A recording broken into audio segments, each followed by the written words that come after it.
প্রশান্তবাবু, এই লক্ষ কণ্ঠে বা 5 লক্ষ কণ্ঠে গীতা পাঠের সময় আমরা দেখেছিলাম প্যাটিস কাণ্ড। কিভাবে ওই ওই ব্রিগেড প্যারেড গ্রাউন্ডে, যেখানে হাজার হাজার হিন্দু সাধু, হিন্দু সনাতনীরা, বৈষ্ণব ধর্মের মানুষরা, হিন্দু সনাতনে বিশ্বাসী হিন্দু মানুষরা সেখানে ভিড় করেছিলেন, এবং সেই সভাস্থলে কিভাবে চিকেন প্যাটিস, ভেজ প্যাটিসের নাম করে চিকেন প্যাটিস খাওয়ানো হয়েছিল। এবং সম্প্রতি আর একটা বিতর্ক সামনে এসছে অলিপাবের ঘটনা, যেখানে ওই শায়ক বলে ছেলেটি দাবি করছেন যে তাকে ওই মাটন স্টেকের বদলে গরু খাইয়ে দেওয়া হয়েছে, বিফ স্টেক খাওয়ানো হয়েছে। তো সেটা সত্যি মিথ্যে আমি অত বিস্তারিত বিষয়ে যাচ্ছি না, কিন্তু একটা অভিযোগ সামনে এসছে। আমার একটাই প্রশ্ন আপনাদের মতন যুব সমাজের কাছে, একটাই প্রশ্ন। বিষয়টা হচ্ছে যে এইভাবে আমরা একটা দিকে দেখতে পাচ্ছি প্রচুর রোহিঙ্গা, তারা আমাদের পশ্চিমবাংলায় ঢুকেছে, অনুপ্রবেশকারী ঢুকেছে, তারা একটা ডেমোগ্রাফি চেঞ্জ আমরা দেখতে পাচ্ছি বিগত লাস্ট 10 বছর ধরে পশ্চিমবাংলায়। তার সাথে এইভাবে হিন্দু ধর্মের মানুষদের তাদের একটা ধর্ম ভ্রষ্ট করে দেওয়ার যে চক্রান্ত বা ষড়যন্ত্র, এটা একটা চলছে। আপনার কি মনে হয় এই যুব সমাজে দাঁড়িয়ে, আপনি একজন তরুণ যুবক, কি মনে হয় এটা কি ষড়যন্ত্র? একদম আমি ঠিক বলবো, কারণ আমি একজন সনাতনী হিন্দু। আর আমি আমাদের হিন্দুত্ব নিয়ে সমাজে আমরা অনেক কাজ করে থাকি। হিন্দুত্বকে বড় করা, হিন্দুত্বকে নিয়ে চলা। কিন্তু কিছু কিছু সম্প্রদায় আমাদের রাজ্যটাকে ধীরে ধীরে এই লাস্ট 10 বছরে দেখতে পাচ্ছি শেষ করে দেওয়ার চেষ্টা করছে। সেটা রোহিঙ্গা মুসলিম আমি দেখেছি, যে যারা মায়ানমার থেকে এসছে, বাংলাদেশ থেকে এসছে, তারা রাজ্যটার বিস্তার করে খানিকটা জায়গা দখল করে নিচ্ছে। তারা সমাজের খারাপ কাজগুলোকে বেছে নিচ্ছে। আমরা কিন্তু ভালো কাজ করতে দেখিনি রোহিঙ্গাকে, এটা আমরা বলে দিলাম। ভালো কাজ কিন্তু কোনো রোহিঙ্গা মুসলিমকে করতে দেখিনি আমি। রাষ্ট্রবাদী মুসলিমদের কথা একদম নয়। রাষ্ট্রবাদী মুসলিমরা, রাষ্ট্রবাদী নিয়ে একটা রাষ্ট্রবাদী তাদের মধ্যে আছে, কিন্তু কিছু মুসলিমরা আছে, আমি একদম উচ্চারণ করে বলছি, কিছু মুসলিমরা আছে, তারা কিন্তু এই সমাজের একটা খারাপ বার্তা কিন্তু বা যে আছে সমাজকে শেষ করার জায়গায় নিয়ে যাচ্ছে। আচ্ছা, এইগুলো তো সরকার জানে। সরকার কেন এদের পাশে আসছে না? এই হিন্দুদের পাশে আসছে না, তাহলে সরকার কাকে চায়? হিন্দু চায় না মুসলিম চায়? কিন্তু সরকার কিন্তু দুটো মানুষ ছাড়া কিন্তু সরকার হবে না। সমাজে কিন্তু দুটো, তিনটে, চারটে যত সম্প্রদায় আছে সবাইকে নিয়ে কিন্তু সরকার চলে। সরকার কারুর একার নয়। সমাজকে বড় করার জন্য সরকার সবাইকে নিয়ে চলবে, কিন্তু সরকার খারাপকে নিয়ে বেশি চলছে, ভালোকে নিয়ে চলছে না। আজকে সরকার প্রচার করছে যে হিন্দুত্ব, যা কিছু কিছু জায়গায় যখন বড় ধরনের একটা আকার ধরনের ঝামেলা সৃষ্টি হচ্ছে, সেখানে হিন্দুত্বকে বাদ দিয়ে মুসলিমকে ফার্স্ট প্রায়োরিটি দেওয়া হচ্ছে। কেন? কিছুদিন আগে আমি একটু বলিনি, মুখ্যমন্ত্রী নিজেই একটা সময় বলেছেন এই হিন্দু ধর্ম গন্দা ধর্ম। সেটা তো একদম একদম আমাদের প্রত্যেকটা মিডিয়াতে আমরা এটা শুনেছি। এটা তো একদম নিন্দনীয় একটা মানুষের মুখ্যমন্ত্রীর কাছে, আমাদের রাজ্যের মুখ্যমন্ত্রী, সবার মুখ্যমন্ত্রী, তার কাছ থেকে এইসব কথা একদম মানায় না। আর শুধু দুটো জিনিস বলবো, আজকে যেই রাজ্যে, আমাদের রাজ্য সোনার রাজ্য, আমাদের রাজ্য বিবেকানন্দ রাজ্য, আমাদের রাজ্য বিদ্যাসাগরের রাজ্য, আমাদের রাজ্য আরো মনীষীদের রাজ্য, রামকৃষ্ণের রাজ্য, সেই রাজ্য দিনকে দিন সেই রাজ্যটা কোথায় এসে দাঁড়াচ্ছে? আজকে হিন্দুরা কোণঠাসা হচ্ছে কেন? তার জবাব কি আমাদের চিফ মিনিস্টারের কাছে আছে? নেই। তো সে দিতে পারবে না। সে তো চায় শুধু একটাই, সেটা হচ্ছে ভোট ব্যাংক। তার একটাই লক্ষ্য, আমার গদিটাকে বাঁচাতে, আমার ভোট ব্যাংকটাকে বাঁচাতে হবে। সে ভোট ব্যাংকের জন্য যাবতীয় যদি খারাপ কাজ করতে হয় সেটা সে করবে। কেন? আমি হিন্দুত্ব নিয়ে লড়াই করব, তাতে আমার শেষ পর্যন্ত আমি লড়াই করব। শুধু আমি নই, প্রত্যেকটা হিন্দু মা, বোন, আমাদের ভাই, দাদা, প্রত্যেককে বলবো, এই হচ্ছে লাস্ট সময়। আমরা হিন্দুত্ব নিয়ে যদি এখন না লড়াই করতে পারি, আমরা আগামী দিনে হিন্দু রাষ্ট্র পাবো না। আমরা আগামী দিনে কিন্তু এই ওয়েস্ট বেঙ্গল কিন্তু বাংলাদেশে পরিণত হবে। এটা আমি কিন্তু শেষ কথা বলবো সবাইকে। এইটাই বলবো, এই কারণেই বলবো, কারণ আমরা কিন্তু জেগে নেই, আমরা কিন্তু জেগে ঘুমিয়ে আছি। এই জেগে ঘুমানো পাবলিক কিন্তু কোনোদিন ভালো হয় না। দেখবে কিছু হিন্দু মানুষও আছে যারা এখনো চটি চাটতে ব্যস্ত সরকারের। এই চটি চাটা মানুষদের থেকে আমরা দূরে থাকি। সেই হিন্দুদেরকে বলবো, যতই চটি চাটুন, একদিন কিন্তু সময় ফিরবে, সেই দিন না তো তোমরা হিন্দুদের হবে, না তোমরা মুসলিমদের হবে। তোমরা কোথায় যাবে? সেই সব আমি বলবো, আমি সনাতনী হিসাবে পরিচিত। আমি কিন্তু এই সনাতনী হিসাবে পরিচিততে আজকে অনেক কিছু চোখের সামনে, সমাজের সামনে দেখেও আমাদের চুপ করে কেন থাকতে হচ্ছে? হিন্দুদের কেন চুপ করে থাকতে হচ্ছে? কনভারসেশন, আপনারা জানেন, কনভারসন করছে, যেটা হচ্ছে কিছু মানুষ যারা আমাদের হিন্দু বোনদের, দিদিদের তাদের ভালোবাসা জালে ফাঁসিয়ে তাদেরকে কিন্তু কনভার্সন করছে। এগুলো কিন্তু আপনাদের মাথার মধ্যে ঢুকাতে হবে কেন হচ্ছে।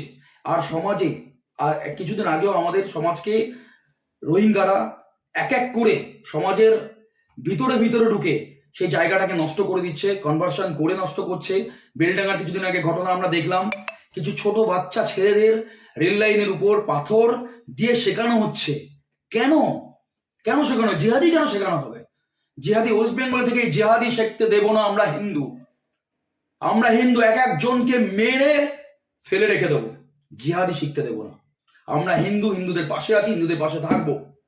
আমরা পশ্চিমবঙ্গে বাস করি, আমরা পশ্চিমবঙ্গের কালচার নিয়ে বড় হয়েছি, পশ্চিমবঙ্গে জন্মগ্রহণ করেছি। আর এই আমাদের এই পশ্চিমবঙ্গকে কিছু রোহিঙ্গা মুসলিম আছে, তারা শেষ করার চিন্তা ভাবনা নিয়েছে। তাদের চিন্তা ভাবনা হিন্দুকে মারো, হিন্দু থেকে মুসলিম বানাও। এই কিন্তু চিন্তা ভাবনা আমাদের কিন্তু শেষ করতে হবে। খাদ্যাভাসেও থেকে আছে। আমরা কিছুদিন আগের ঘটনা, কিছুদিন আগে নয়, 2 থেকে 3 দিনের আগে ঘটনা আমরা দেখছি পাকশিতে, যেখানে কিন্তু মটনের বদলে বিফ খাওয়ানো হয়েছে একটা হিন্দু ছেলেকে। কিন্তু কেন? না, সে সরি বললো যে আমার খাওয়ানো ভুল হয়ে গেছে, কিন্তু এটা কেন হবে তার উত্তরটা দিল, কেন ভুল হয়ে গেছে।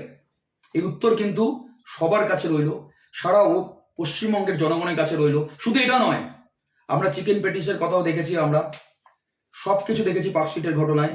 সবকিছুর মূলে কিন্তু একটা জাতি যেন আমাদের মধ্যে কাজ করছে, ওদের মধ্যে সেই জাতিটা যেন আমাদেরকে কোণঠাসা করার চেষ্টা করছে, আমাদেরকে শেষ করার চেষ্টা করছে। প্রত্যেকটা হিন্দুকে বলবো, এই যে রাগ, এই রাগকে কাজে লাগিয়ে আমাদের কিন্তু এখনই জাগতে হবে।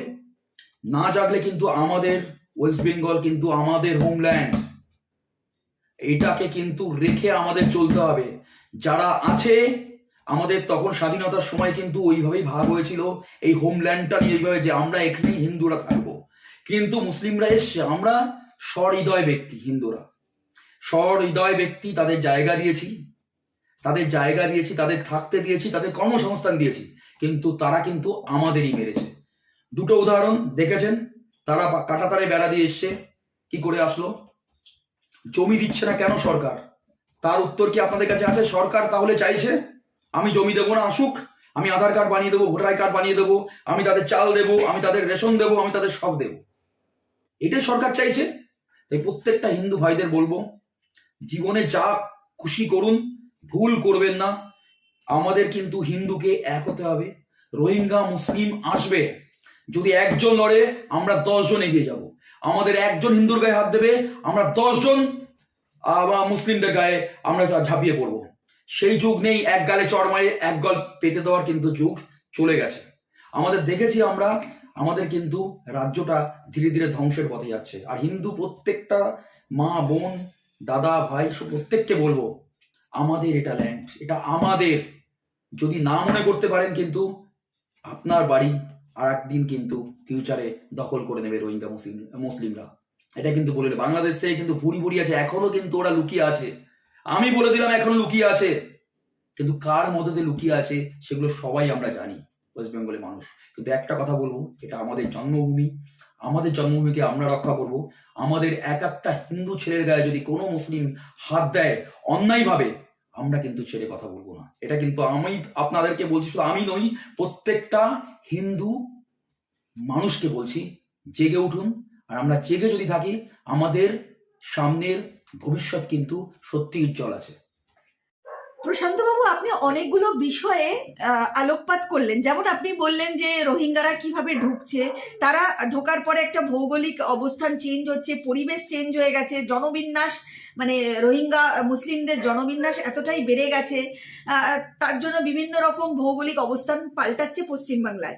তার সাথে আপনি কিছু কালচারের কথা বললেন, খাদ্যাভাস যেভাবে চেঞ্জ করে দেওয়া হচ্ছে, মানুষকে হিন্দুদের গরু খাইয়ে দেওয়া হচ্ছে, তাদের ধর্মভ্রষ্ট করা হচ্ছে, লাভ জেহাদের কথা বললেন, বিভিন্ন ইস্যু আপনি তুললেন। কিন্তু আমরা আরেকটা বিষয় দেখেছি, এই পশ্চিমবাংলার বুকে বিভিন্ন জায়গায় ইতিমধ্যেই উর্দুতে লেখা প্ল্যাকেট বলুন, উর্দুতে লেখা সাইনবোর্ড, উর্দুতে লেখা বাস স্ট্যান্ড, এমনকি বাস স্ট্যান্ডে উর্দুতে লেখা, মানে আমরা সাধারণত বাংলা ভাষায় বাস স্ট্যান্ড দেখি বা খুব বেশি হলে ইংরাজি ভাষায়, সেখানে এখন উর্দু ভাষাতে বাস স্ট্যান্ডে লেখা আছে। বিভিন্ন জায়গায় আমরা এই আরবিক যে ল্যাঙ্গুয়েজ সেটাকে একটা ইমপ্লিমেন্ট করার চেষ্টা চলছে, বিভিন্ন জায়গায় দেখা যাচ্ছে। মানে এটাও কি আর একটা এই চেঞ্জ করে দেওয়ার চক্রান্ত এই পশ্চিমবাংলার বুকে? একদম ঠিক বলেছেন। আমি একটুখানি বলবো, এটা তো একদম বাস্তব জায়গাটা তো আমাদের মানতে হবে। আমরা দেখেছি এই যে আজকে এই যে এত লাভ জিহাদ বলছেন আপনি, সবকিছু একদম সঠিক কথা, সঠিক জায়গায় আমাদের হিন্দুদেরকে কোণঠাসা করছে এই লাভ জিহাদি মানুষরা, এই রোহিঙ্গা মানুষরা। আমরা অনেক জায়গায় দেখেছি কিছু জায়গা আমাদের নিজস্ব ল্যান্ডকেও তারা দখল করার চেষ্টা করেছে। আপনারা জানবেন কিনা আমি জানি না, রুবির কাছে একটা কলোনি আছে, সেটা হচ্ছে গুলশান কলোনি বলে একটা জায়গা। সেটা কিন্তু আপনারা কোনোদিন যদি যান দেখবেন ওটা মনে হবে আমাদের ওয়েস্ট বেঙ্গলের বাইরে এসছেন আপনি, দেখবেন ওটা। এটা সরকার জানে না এই কলোনি বলে একটা কলোনি আছে, এই কলোনি বলে একটা কলোনি আছে, সেটা সরকার জানে না। সরকারের মদতেই এটা হচ্ছে, এটা তো আমাদের সরকারের মদতেই হচ্ছে, এটা মনে হচ্ছে আমাদের হিন্দুদের। আজকে হিন্দুরা লড়ছে, হিন্দুদের ল্যান্ড এটা। আজকে বাইরের রোহিঙ্গারা এসে আমাদের শুধু ল্যান্ড নয়, আমাদের ধর্মকে নষ্ট করার চেষ্টা করছে, কর্মসংস্থান নষ্ট করার চেষ্টা করছে। আজকে এক একজনের মানুষের কটা করে সন্তান আপনারা বলুন? 5টা 6টা 7টা। ওদের নিয়ম নেই, নিয়মের বাইরে সন্তান। তারা কি ফ্যাসিলিটি পাচ্ছে না? তারা সমাজ থেকে নিচ্ছে না তার সুযোগ সুবিধা? প্রত্যেকে নিচ্ছে। ফিরাদ বাবু জানে না? আমাদের ওয়েস্ট বেঙ্গলে ফিরাদ বাবুও জানে। তিনি কিন্তু একদিন বলেছিল আমাদের রাজ্যকে কিন্তু মিনি পাকিস্তান বানাবে। মনে রাখবেন, কিছু কিছু জায়গা আমরা দেখেছি রাজ্যে উর্দু ভাষা লেখা হচ্ছে, বাস স্ট্যান্ডে উর্দু লেখা হচ্ছে। কেন কেন লেখা হবে আমাদের রাজ্যে? কোনোদিন শুনেছেন? আমি জানি না। আমি একজন হিন্দু সনাতনী হয়ে বলছি, এগুলো ঘোরতর অন্যায়। এই অন্যায়ের বিরুদ্ধে আমাদের জাগতে হবে, অন্যায়ের বিরুদ্ধে আমাদের লড়তে হবে। প্রত্যেকটা হিন্দুকে এক হতে হবে। সামনে নির্বাচন, মাথায় ঢুকিয়ে নিন। এই নির্বাচন কিন্তু আমাদের কাছে একটা গুরুত্বপূর্ণ জায়গা কিন্তু নিতে চলেছে। প্রত্যেকটা হিন্দু মানুষকে বলবো, ভেদাভেদ ভুলে কার সঙ্গে কার কি ঝামেলা, কার সঙ্গে কার কি আছে, হিন্দুদের মধ্যেও ঝামেলা আছে, কিন্তু ভুলে যান। সব ভুলে গিয়ে এক হয়ে আমাদের কিন্তু এই নির্বাচনে আমাদের কিন্তু লড়তে হবে। শুধু লড়া নয়, মনকে সবকিছুতে এক করে আমাদের কিন্তু সরকারকে আর রাখা যাবে না। এই সরকার রাখা মানে আমাদের নিজেদের কবর নিজেরা খোঁড়া।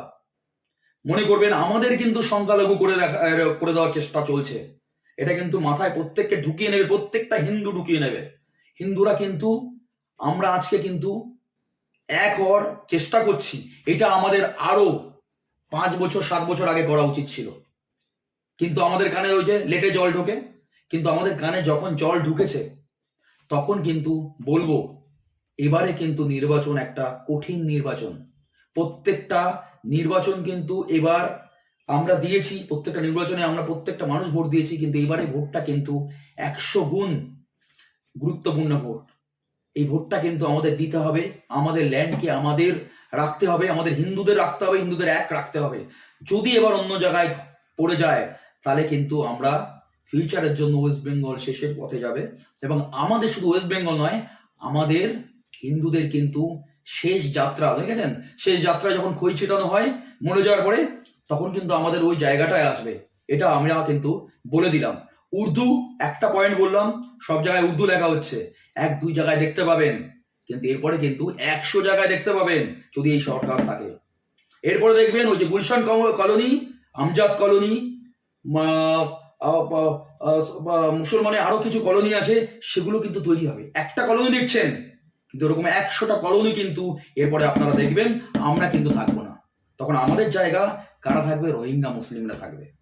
এটা কিন্তু মাথায় রাখবেন। এটাই আমাদের শেষ রাস্তা, শেষ সুযোগকে কাজে লাগিয়ে আমরা কিন্তু আমাদের জায়গাটা কঠিনভাবে তৈরি করব। আজকে হিন্দু এক হচ্ছে, আমাদের হিন্দুদের মধ্যে এক তৈরি করতে হবে এবং আমরা লড়বো এবং শেষ পর্যন্ত দেখব।